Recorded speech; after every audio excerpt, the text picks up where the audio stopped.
I'm Sam Sadler with elleven Group, and we're just going to go ahead and talk about how to use geocaching for small business. A number of our clients have asked about geocaching because of our actually 2 weeks ago, we talked about geocaching as a possibility for Easter promotions for the week of Easter. What is geocaching? Basically, someone hides a geocache similar to this or whatever you want it to look like. We'll get into that later, but they hide an object, they upload the details, and then people use GPS app to locate the cache. There are 700,000 of them registered in the United States, over 3 million in the world. So yes, it's actually very popular. It's a popular date night. If you Google, what are some interesting date nights? Geocaching is one of them. If you have youth groups, then they like to do geocaching. I have some people in my neighborhood that like to do it, and some people are really into it. And so that is it in a nutshell. Let's talk about just different things that are good to know as a small business. Uh, you can use the free version of the app, so it doesn't cost, it's not a pay to play type thing. And I have all trails because I'm a hiker and a trail runner. It's an app that's similar to it. They have a free version of all trails. They have a free version of the geocaching app. There's the main one, and then there are other sub apps, which I don't have any experience with the sub apps, but the original one I do. And so this is just a screenshot of what that looks like, but you can see the different geocaches that are around in this area. So you can basically just be up, for me here, I'm in Salt Lake, I can be up Big Cottonwood Canyon and say, what geocaches are around me? You can do that. And they are ranked on a scale from 1 to 5. And that is not particularly how great they are, that is how difficult they are. So 1 is super easy. You can just pull up to a city park and say, okay, I'm going to look for a geocache, of which my wife, when my daughter and I went snowshoeing, we were in a snowshoeing race this winter, and my wife and future son-in-law said, hey, we're just going to go ahead and do geocaching. And we're just going to do that while they're snowshoeing. And they went to and found geocaches just with the app. They were beginners, they didn't take any training. They just pulled up the app and were able to look at the different geocaches in the area. But they're, as far as quality goes, there are hearts that geocachers can put and kind of grade your cache. And so, but it can be done with free. And the difference between the free and the paid one, if you get to an area where you don't have very good satellite service or very good cell service, then you can download the map prior to, and it makes it way easier to find the cache if you don't have a good signal. And so I'm outside of Utah, so especially if you get down to some of the parks and things like that, you don't have good cell service, but you can still continue to use the app if you've downloaded it. And that is a paid version. It's like 12 bucks a year. It's nothing vicious, but there is quite a following to this. Um, so one thing to know about cachers, it's cash in. So the phrase is cash in, trash out. People like to pick up trash. The community does. So if you see people going to your cache and they're picking up trash, that's just part of the culture of it. It's a cool group of people that do it. Geocaching communities are very helpful. So if you are looking to get into this, or if it's your first time and you just post questions and things like that, then the communities are very helpful. And if you have that same app as you're looking for it, you can go in and say, I found it, it was great. Or you can say DNF, did not find. And if and a cache gets enough DNFs, then nobody goes to it anymore because no one can find it. But if it's difficult, it'll be graded as like a 5. And so some people only go after 5s because they like the challenge. But one of the reasons that this works is because people have sweat equity in it. And so there is gratification in finding it. And so if someone goes and they find your free oil change coupon, for instance, they're going to use it because they have equity in it. and they emotionally bond with your brand and your small business. So that's one of the reasons it's really important. Secondly, you're going to capture a new market segment, and this market segment is very loyal. When you find micro portions of a market like this, they are very loyal to you because you have served up something that is very specific to that market segment. And I actually taught a course on this at Cornell when I was a TA. I was a teacher's aide at Cornell, and I taught about micro segmentation. And this is very powerful, especially today in 2025 when consumer loyalty is at an all-time low. Someone will look at, for instance, a pair of goggles and go, "Oh, well, that's really cool. You have those." And then they'll go on Amazon and find it cheaper. So this is one way that you get around that is you serve up to your smaller market segments. Getting started, and I highly recommend this for anyone that goes into this. Try it out. Just download the app. Like I say, it's free. And just on a date night with your significant other, go out and do this. If you don't have a significant other, just grab a friend. I don't recommend going and doing this alone, especially for females, because it can take you into some remote areas. It can take you downtown. There is urban geocaching. And so it's just safer to go out with someone, and it's more fun, to be honest. And just go and find a couple. Start out with ones that are ranked number one because they'll be the easiest. And it is fun, but go try it out and see what you like and what you don't like about what the person did that cached, that put this package together. And also, as you're doing this, there is certain etiquette. One of the biggest forms of etiquette is you have to be stealthy as you're looking for it. And they have what are called muggles. Muggles are anyone, and it's a Harry Potter reference. Muggles are anyone that is not a geocacher. So you don't want to find something and then have a group of kids that was watching you and them go and steal it afterwards because that'll ruin it for everyone. And so those muggles are people that are not looking for it or they're not geocachers.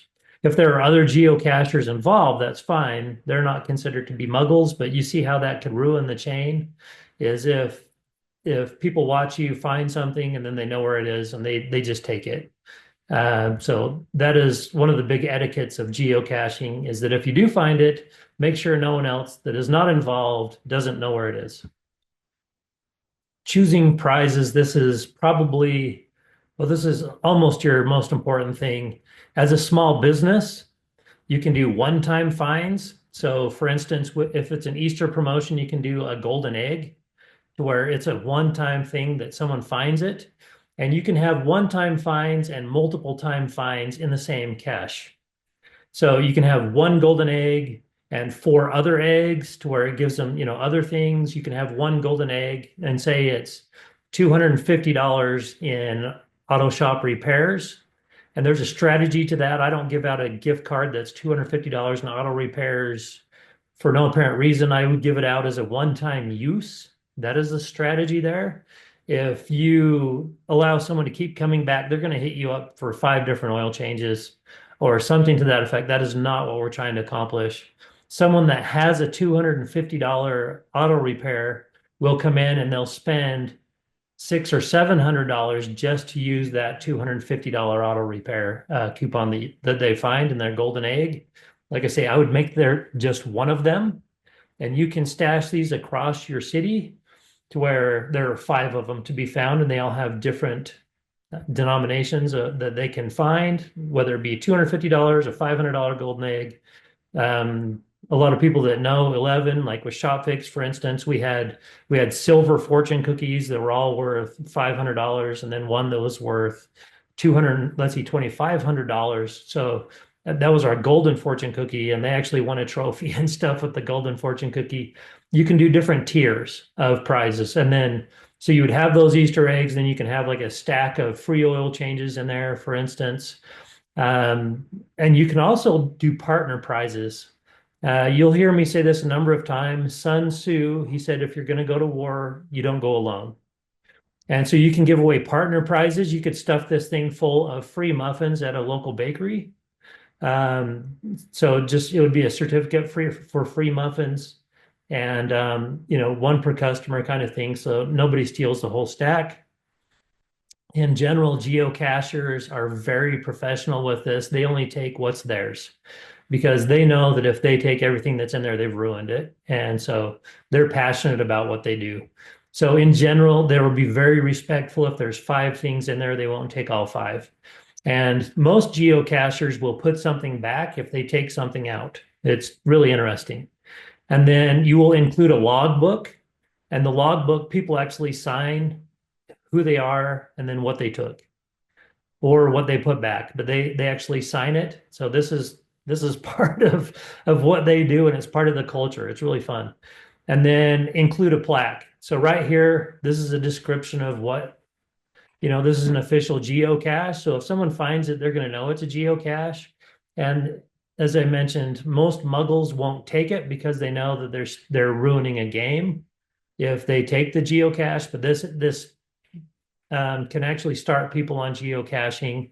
But you put a little placard in here that says what it is, and it'll have a little code on there so people can go on and see your other geocaches and report that they found it, and they'll comment on it. But your container also makes it fun.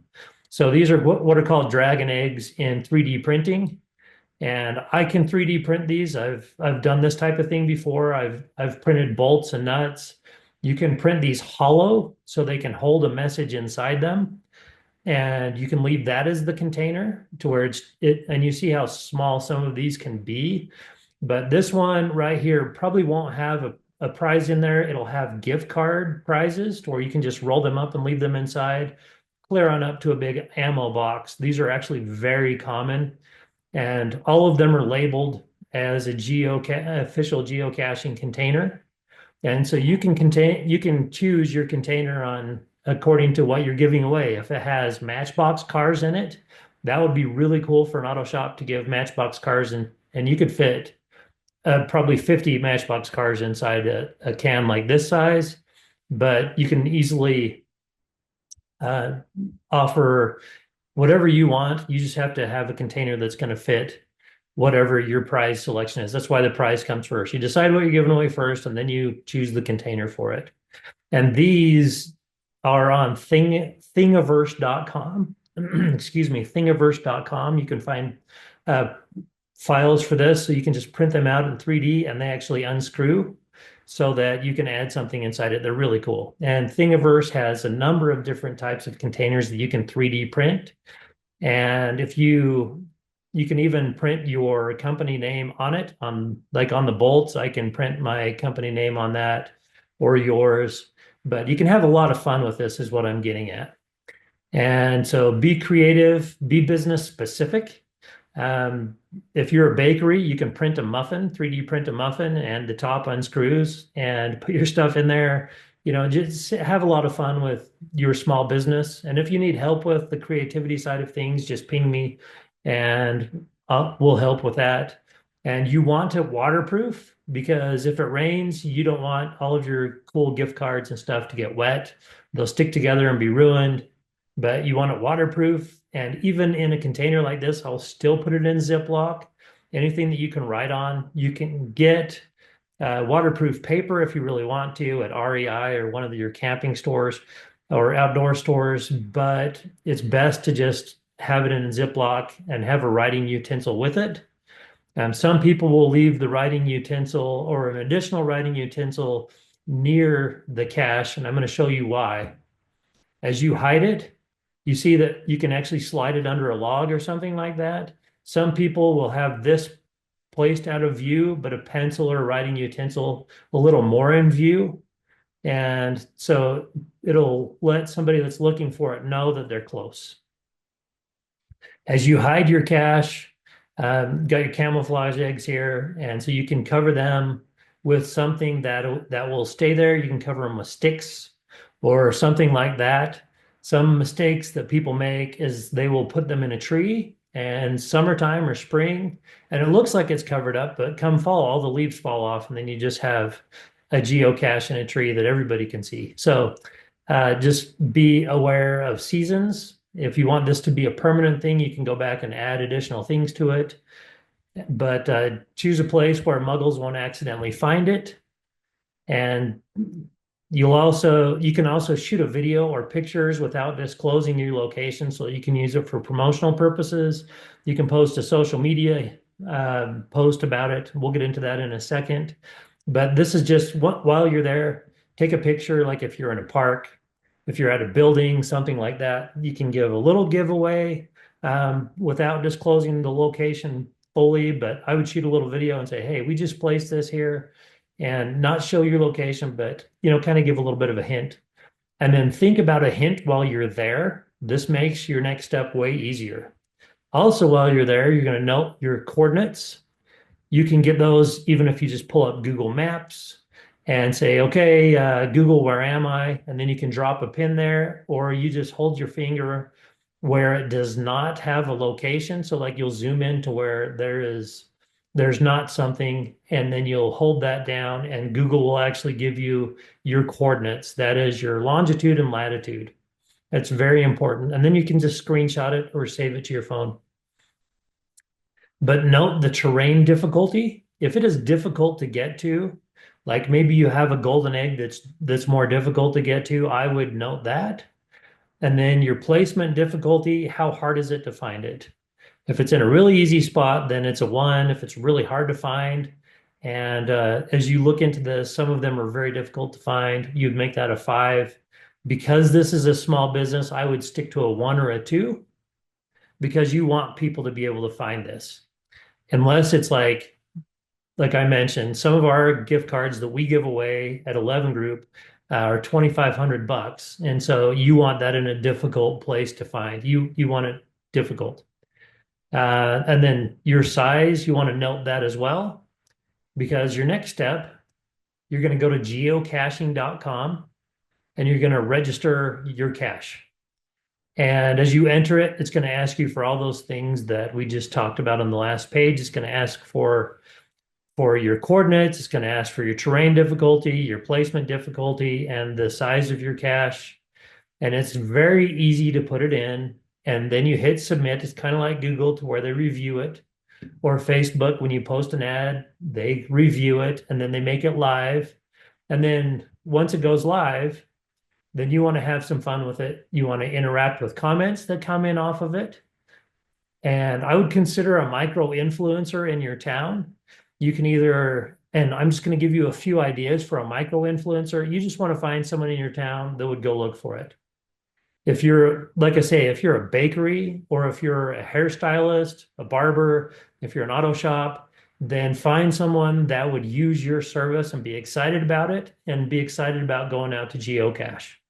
If they're not excited about going out to geocache, at least find someone that's excited about what you offer, and they can get other people excited about geocaching. You don't necessarily have to pay them, but you don't necessarily have to pay them for that, but you can swap services. So another quote that I'll throw at you is, some people, they think that they have to pay influencers and such, and they're just saying, I can't afford an influencer. You can always afford a micro influencer. If you can't afford a micro influencer, then you don't have a lack of resources. You have a lack of resourcefulness. So just be aware that you can trade services. Some of the people that are actually on this webinar, we actually began as their client, and some of them we actually traded services with. And so be aware that local businesses, you can trade services. You can trade services. Like I say, if you have a local bakery, for instance, then you can trade out their product for some of your products or some of your services. And there are actually organizations that do service trading for businesses. And so be aware that you can do that. But you can also host contests and events for this. You can do that on Facebook, or you can also, as you see here, this person has actually, he's just a user for the geocaching app, and it congratulates them for doing what they're doing. And then it'll say, do you want to hide a cache, or do you want to host an event? So you can actually host an event on the geocaching app. and get other geocachers that are involved. These are people that have probably never engaged with your brand, but they're geocachers and they're excited about a new caching event. So, once again, you are going after a new market segment that you haven't before. You're engaging with people that you haven't before. These are new customers that are excited about your brand just because you're going where they are. Here's another way to do it. You can send emails or contact geocachers. You can like this particular person, this is a real thing that happened, but they went on to their Facebook group because there are geocaching groups on Facebook. Instagram has a big following for these, but you can contact these individuals and say, "Congratulations, you were randomly chosen out of other geocachers, and you won this gift card. You won this. These as well are tokens that are given away, but you can give away tokens. You don't have to create one as your brand, but you could go on and give your company air fresheners or whatever it is and say, congratulations, you won this. As a geocacher, they like to go on to Reddit and these other places and brag that they had won something in geocaching. This is another great way to engage with them on their level. And April 16th, by the way, this is one of the reasons that we brought this up this week. April 16th is geocaching in your pajamas day. This is a worldwide thing, and it is just very hyper focused on a certain group. You're not going to have a ton of people out of it, but you can say happy geocaching in your pajamas day, especially if you're not into Easter or if you don't do holidays. Especially if you don't do religious holidays, you can still do geocaching in your pajamas day. And for the entire week, talk about geocaches that you've hidden around your town. And so if you do need help with how to promote this or different ideas on how to promote this, just go ahead and hit me up. Also, Gab is our customer and client support specialist, and she can help you with that as well. If you just go to gab@elevengroup.com, just email her and say, hey, do you have any ideas on how we can do this for our specific town? This works everywhere. And as we had pulled this up, you see that it pulled me up specifically. It said there are 3,856 geocaches around Salt Lake City. This works everywhere. And so if you have questions about this, go ahead and hit us up. If you have other questions about it, you can actually just go to and join a geocaching Facebook group in your area or just a national, worldwide one. There are geocaching groups in your area, I guarantee it. So you can go on Facebook and find them. That is a great place to find them.